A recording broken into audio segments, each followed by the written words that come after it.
ಕಂಟೆಸ್ಟನ್ನ ಜಾಸ್ತಿ ಸ್ಪೀಡ್ ಹೋಗಿಲ್ಲ, ಮಿಕ್ಕಿದ ಎಲ್ಲ ಥರಲ್ಲೂ ಹೊಟ್ಟೋಗಿದ್ದೀನಿ. ನಮ್ಮ ಇದರಲ್ಲ ಹೋದ್ರೆ ಮಾರುತಿ ವ್ಯಾನಲ್ಲಿ ಹೋದ್ರೆ ಅದು ಒಂದು ಸ್ವಲ್ಪನೇ ಸ್ಪೀಡ್ ಹೋಗಕ್ಕೆ ಸಾಧ್ಯ, ಓದರಕ್ಕೆ ಶುರು ಆಗ್ಬಿಡುತ್ತೆ. ಕಂಟೆಸ್ಟ್ ಯಾಕೆ ಒಂದು ಸ್ವಲ್ಪ ಇದಕ್ಕೆ ಆಗುತ್ತೆ ಅಂದ್ರೆ ದೊಡ್ಡ ಕಾರ್ ಬೇರೆ. ಆಮೇಲೆ ಇನ್ನೊಂದು ನಮ್ಮ ಪರ್ಸನಾಲಿಟಿ ಚಿಕ್ಕ ಪರ್ಸನಾಲಿಟಿ ಅಲ್ಲ ತಮ್ಮ, ದಿಂಬು ಅದು ಇದು ಎಲ್ಲ ಇಟ್ಕೋಬೇಕು ಅದಕ್ಕೋಸ್ಕರ. ಆಮೇಲೆ ದಿಂಬೆಲ್ಲ ಇಟ್ಕೋತಾ ಇದ್ದೆ, ದಿಂಬು ಬೇಕೇ ಬೇಕಾಯ್ತು ಅದಕ್ಕೆ. ಈ ಕಾರು ನನ್ನ ಮಾರುತಿ ವ್ಯಾನು ಆಕ್ಸಿಡೆಂಟ್ ಆಗೋಯ್ತು. ನಾನೇ ಡ್ರೈವ್ ಮಾಡ್ತಾ ಇದ್ದೆ, ರಾಮನಗರದ ಹತ್ರ ಬರೋ ಹೊತ್ತಿಗೆ ಕರೆಕ್ಟಾಗಿ ಎದುರುಗಡೆಯಿಂದ ಒಂದು ಲಾರಿ ಬಂತು. ಆಮೇಲೆ ನಾನು ಡ್ರೈವ್ ಮಾಡ್ತಾ ಇದ್ದೆ, ನಾನು ರೆಗ್ಯುಲರ್ ಆಗಿ ಡ್ರೈವ್ ಮಾಡಕ್ಕೆ ಶುರು ಮಾಡ್ಬಿಟ್ಟಿದ್ದೆ. ಮಾರುತಿ ಕಾರ್ ಇಲ್ಲಿಗೆ ಬಂದ ಮೇಲೆ ಡ್ರೈವ್ ಮಾಡ್ತಾ ಇದ್ದೆ. ಕಂಟೆಸ್ಟ್ ತಗೊಂಡೆ. ಆಮೇಲೆ ಕಂಟೆಸ್ಟಲ್ಲಿ ಸ್ವಲ್ಪ ಚೆನ್ನಾಗಿ ಯೂಸ್ ಮಾಡಿದೆ. ಯಾವ ಕಾರಲ್ಲಿ ಮ್ಯಾಕ್ಸಿಮಮ್ ಸ್ಪೀಡ್ ಹೋಗಿತ್ತು? ಕಂಟೆಸ್ಟನ್ನ ಜಾಸ್ತಿ ಸ್ಪೀಡ್ ಹೋಗಿಲ್ಲ, ಮಿಕ್ಕಿದ ಎಲ್ಲ ಥರಲ್ಲೂ ಹೊಟ್ಟೋಗಿದ್ದೀನಿ.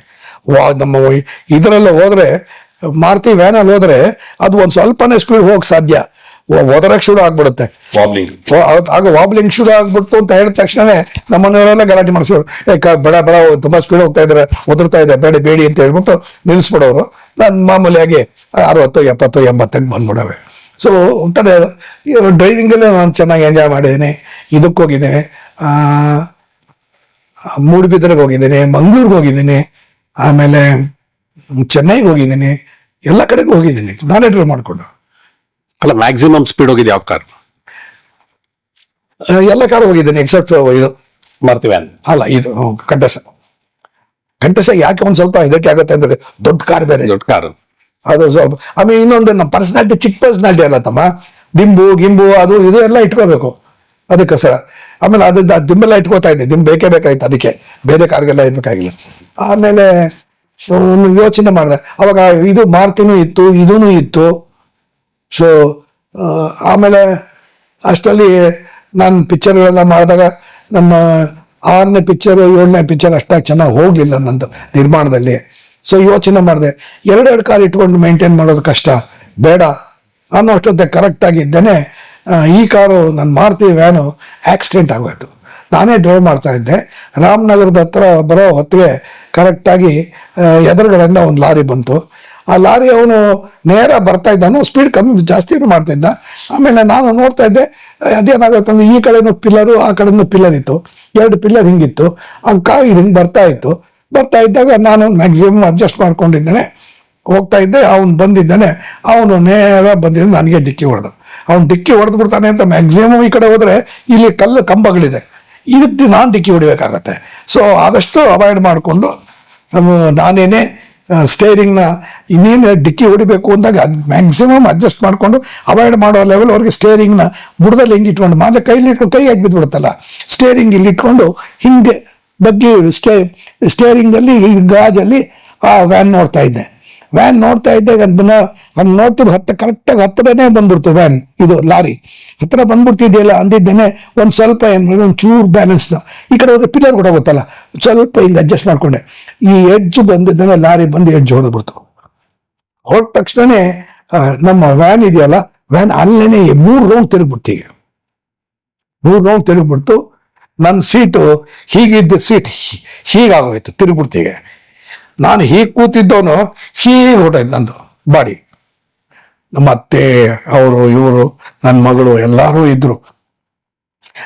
ಐ ಥಿಂಕ್ 2ನೇ ಮಗಳು ಇಲ್ಲಿದ್ದು ಓದಕ್ಕೋಸ್ಕರನೇ ಬೆಂಗಳೂರಲ್ಲಿ ಇದ್ಬಿಟ್ಟಿದ್ಲು, ಅವಳು ಬರಲಿಲ್ಲ. ಆಗ ನನಗೆ ಮೊಮ್ಮಗು ಆಗಿತ್ತು, ಚಿಕ್ಕ ಮೊಮ್ಮಗು, 3 ತಿಂಗಳು 2 ತಿಂಗಳು. ಅದನ್ನ ಚನ್ನಪಟ್ಟಣದ ಹತ್ರ ಒಂದು ನಮ್ಮ ಮಾಧುರದ ಒಂದು ಇದಿದೆ, ಮಠ ಇದೆ. ಸೊ ಆ ಮಠಕ್ಕೆ ಹೋಗ್ಬೇಕು ಅಂತ ಯಾವಾಗಲೂ ಹೋಗ್ತೀವಿ. ಅಲ್ಲಿಗೆ ಹೋಗಿ ಅಲ್ಲಿ ದೇವರ ಪೂಜೆ ಮಾಡಿಸ್ಬಿಟ್ಟು ಅಲ್ಲೇನೆ ಪ್ರಸಾದ ತಗೊಂಡು ತೀರ್ಥ ಪ್ರಸಾದ ಊಟ ಮಾಡಿಬಿಟ್ಟು ಬರೋದು ಪದ್ಧತಿ. ಸೊ ಅಲ್ಲಿಗೆ ಹೋಗ್ತಾ ಇದ್ವು. ಸೊ ಚನ್ನಪಟ್ಟಣದ ಹತ್ರ ಹೋಗ್ತಿದ್ದಂಗೆ ಇದನ್ನ ಆಕ್ಸಿಡೆಂಟ್ ಆಗೋಯ್ತು. ಸೊ ಅಲ್ಲಿ ದೇವಸ್ಥಾನಕ್ಕೆ ಹೋಗಕ್ಕೆ ಆಗಲಿಲ್ಲ. ಯಾರಿಗೂ ಏನಾಗ್ಲಿಲ್ಲ. ನನ್ ಹಿಂಗಾಗೋಯ್ತು ನನಗೆ. ನಮ್ಮ ಮತ್ತೆ ಅನ್ಕೊಂಡ್ರು ಇವನು ಫ್ರಾಕ್ಚರ್ ಆಗೋಗ್ಬಿಟ್ಟಿದೆ. ಅವ್ರಿಗೆ ಅಲ್ಲೇನೆ ಬಾಬಿ ಏನಾಯ್ತು ಬಾಬಿ ಏನಾಗಿಲ್ವ ನಿಂಗೆ? ಏನಾಗಿಲ್ವ? ಅವಸರ ಅಂದ್ರೆ ಅವಸರ, ನಮ್ಮ ದ್ವಾರಕಿನೇ ಅವರು. ಸರಿ, ಆಮೇಲೆ ನನಗೆ ಕಾಲು ಅಲ್ಲಿಂದ ಸೀಟ್ಗೆ ಸಿಕ್ಕಾಕೊಂಡ್ಬಿಟ್ಟಿದೆ, ಡೋರ್ಗೂ ಸೀಟ್ಗೂ ಸಿಕ್ಕಾಕೊಂಡ್ಬಿಟ್ಟಿದೆ. ಕಾಲು ತೆಗಿಯಕ್ಕಾಗ್ತಾ ಇರಲಿಲ್ಲ, ಡೋರ್ ಜಾಮ್ ಆಗ್ಬಿಟ್ಟಿತ್ತು ಫ್ರಂಟ್. ಆಮೇಲೆ ಅಲ್ಲೇ ಆ ಕಲ್ ಬೆಂಚ್ ಮೇಲೆ ಕೂತ್ಕೊಂಡಿರ್ತಾರಲ್ಲ ಅವ್ರು ಯಾರೋ ವಯಸ್ಸಾದ ಇವ್ರುಗಳೆಲ್ಲ ಬಂದು ಯಜಮಾನರುಗಳೆಲ್ಲ ಬಂದು ಆ ಡೋರ್ನ ಎಳೆದು ತೆಗೆದು ಆಮೇಲೆ ನನ್ನ ಎತ್ತಿ ಒಂದು ಆ ಕಲ್ಲು ಬೆಂಚ್ ಮೇಲೆ ಕೂರಿಸಿದ್ರು. ಅಷ್ಟರಲ್ಲಿ ಹಿಂದ್ಗಡೆಯಿಂದ ಬರ್ತಾ ಇದ್ದ ಒಬ್ಬ ಮೋಟರ್ ಸೈಕಲ್ನವನು ಈ ಲಾರಿ ಡಿಕ್ಕಿ ಹೊಡೆದಿದ್ದು ನೋಡಿ ಅವನು ಅದನ್ನು ಚೇಸ್ ಮಾಡಿ ಆ ಲಾರಿನ ಹಿಡಿದು ಅವರು ಪೊಲೀಸ್ ಕೊಟ್ಟರು. ಆಮೇಲೆ ನನ್ನ ಪೊಲೀಸ್ ಸ್ಟೇಷನ್ಗೆ ಕರೆಕ್ಟಾಗಿ ನಾನು ಹೋದ ಇಲ್ಲ ನನ್ನ ಪೊಲೀಸ್ಗೆ ಕರ್ಕೊಂಡು ಹೋಗಲಿಲ್ಲ. ಪೊಲೀಸ್ನವರು ಅವರೇನೆ ಬಂದಿದ್ದು ಮಹಾಜರು ಮಾಡಿದ್ದೇನೆ. ವ್ಯಾನ್ನ ತೊಗೊಂಡೋದ್ರು. ವ್ಯಾನ್ ತೊಗೊಂಡೋಗಿ ಆಮೇಲೆ ನಾನು ಕೆಳಗಡೆ ಟೆನೆಂಟ್ಗೆ ಫೋನ್ ಮಾಡಿ ಆ ಟೆನೆಂಟ್ ಅವ್ರ ಕಾರ್ ತೊಗೊಂಡ್ಬಂದು ನನ್ನ ಮನೆಗೆ ಕರ್ಕೊಂಡು ಹೋದ್ರು. ಆಮೇಲೆ ನನ್ನ ತಮ್ಮನ್ನ ಅವ್ರನ್ನ ಕಳಿಸ್ಬಿಟ್ಟು ಕಾರ್ನ ಬಿಡಿಸ್ಕೊಂಡು ಬಂದಿದ್ದಾಯ್ತು. ಮಾಡ್ಬಿಟ್ರ ಅದನ್ನ ಅದು ಅವತ್ತು ದಿವಸಕ್ಕೆ ಕಾರ್ಗೆ ವ್ಯಾನ್ಗೆ 181-90 ಕೊಟ್ಟಿದ್ದೆ.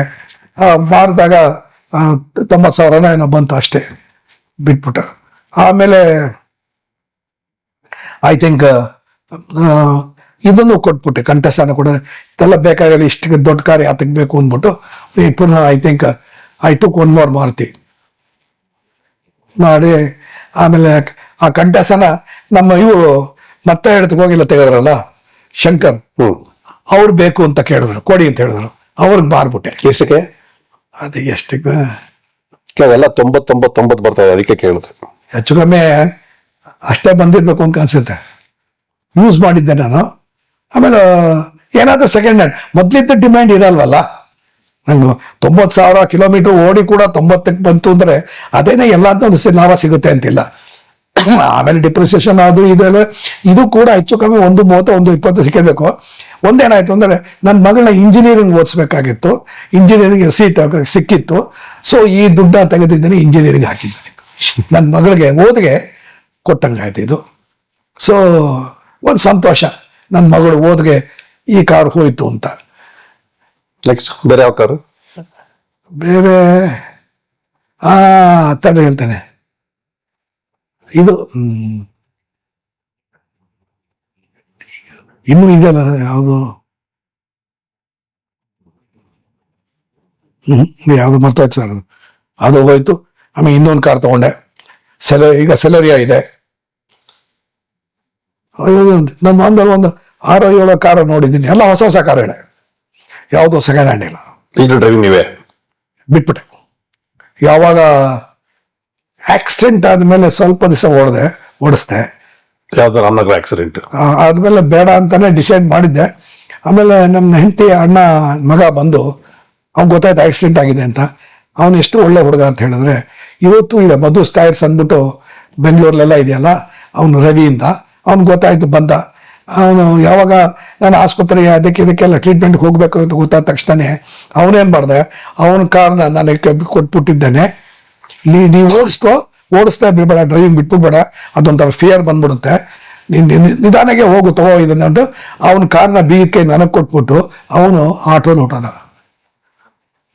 ಹೆಲ್ಪ್ ಮಾಡಬೇಕು ಅಂತಿದ್ರೆ ಜನಗಳು ಅವನಿಗೆ ಕೊಟ್ಟು ಹೋದ. ಒಂದು 15 ದಿವಸ ಡಾಕ್ಟರ್ ಹತ್ರ ಹೋಗ್ಬೇಕಾಯ್ತು, ಫಿಸಿಯೋಥೆರಪಿಗೆ ಹೋಗ್ಬೇಕಾಯ್ತು. ನಾನೇ ಡ್ರೈವ್ ಮಾಡ್ಕೊಂಡು ಹೋಗುವೆ, ಕಾಲನ್ನ ಹಿಂಗೆ ಎತ್ಕೋವಿ, ಸ್ವಲ್ಪ ಕಷ್ಟ ಇರೋದು, ಬಡಿಸೋದಿದ್ದು ಅದು ಮಾಡ್ಕೊಂಡೆ. ಏನೂ ಇಲ್ಲದೆ ಇದ್ದದ್ದು ನನ್ನ ಪ್ರಯಾಣ. ಸೈಕಲ್ ಹೊಡಿತಿದ್ದವನು ಕೊನೆಗೆ ಏನೇನೋ ಆಗಿ ಸ್ವಂತ ಮನೆಗಳಾಗಿ ಇದಾಗಿ. ಯಾವಾಗ ಸ್ಟಾಪ್ ಮಾಡಿದ್ದು ಡ್ರೈವಿಂಗ್? ಇತ್ತೀಚೆಗೆ ಮೇಬಿ ಟೂ ಇಯರ್ಸ್ ಬ್ಯಾಕ್ ಅಷ್ಟೇ. ನಾನು ಈ ಮನೆಗೆ ಬರೋಕ್ಕಿಂತ ಮುಂಚೆ ಡ್ರೈವ್ ಮಾಡ್ತಾ ಇದ್ದೆ. ಏನಕ್ಕೆ ಬಿಟ್ಟಿದ್ದು? Age is a factor. ಆಮೇಲೆ ಇನ್ನಿದ್ದವ್ರು ಎಲ್ಲ ಕಡೆನೂ ಆಕ್ಸಿಡೆಂಟು ಅದು ಇದು. ಆಮೇಲೆ ಡ್ರೈವರ್ಗಳು ಒಬ್ಬ ಡ್ರೈವರ್ ಬಂದ ಬಸವೇಶ್ವರ ನಗರದಿಂದ ಇಲ್ಲಿಗೆ ಬರಬೇಕು, ಈ ಮನೆಗೆ ಬರ್ಬೇಕಾಗಿತ್ತು. ಅಂದ್ರೆ ಈ ಮನೆ ಅಂದ್ರೆ ನನ್ನ ಮಗಳ ಮನೆನೂ ಇಲ್ಲೇ ಇದೆ, ಹತ್ರ 1.5-2 ಕಿಲೋಮೀಟರ್. ಅಲ್ಲಿಗೆ ಬರ್ಬೇಕಾಗಿತ್ತು.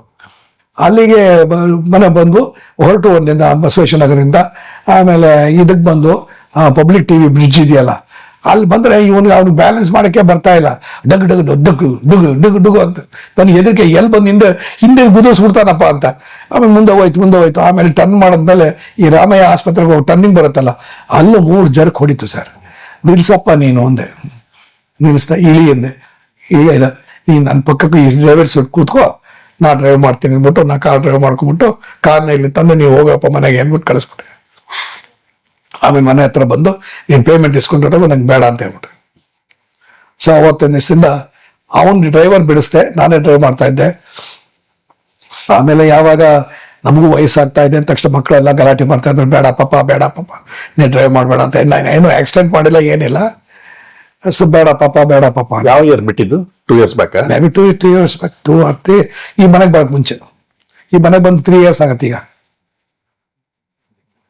So age of 78. ಇನ್ನೂ ಜಾಸ್ತಿ ಆಯ್ತು. ಇದು ಸರ್, ನಾವು ಐ ಆಮ್ 85. 85 ಹಾಗಾದ್ರೆ 82 83. ಐ ಥಿಂಕ್ 2022 ನವಂಬರ್ ಏನೋ. 3 years ಬ್ಯಾಕ್. ಸೊ ಆ ಮನೆ ಮಾರಿದ್ವು, ಈ ಮನೆ ಕೊಂಡ್ಕೊಂಡ್ವು. ಆಯ್ತು, ಏನೋ ಜೀವನ ಹೆಂಗೋ ಪಾಠ ಕಲಿಸ್ಕೊಡುತ್ತೆ ಜೀವನ.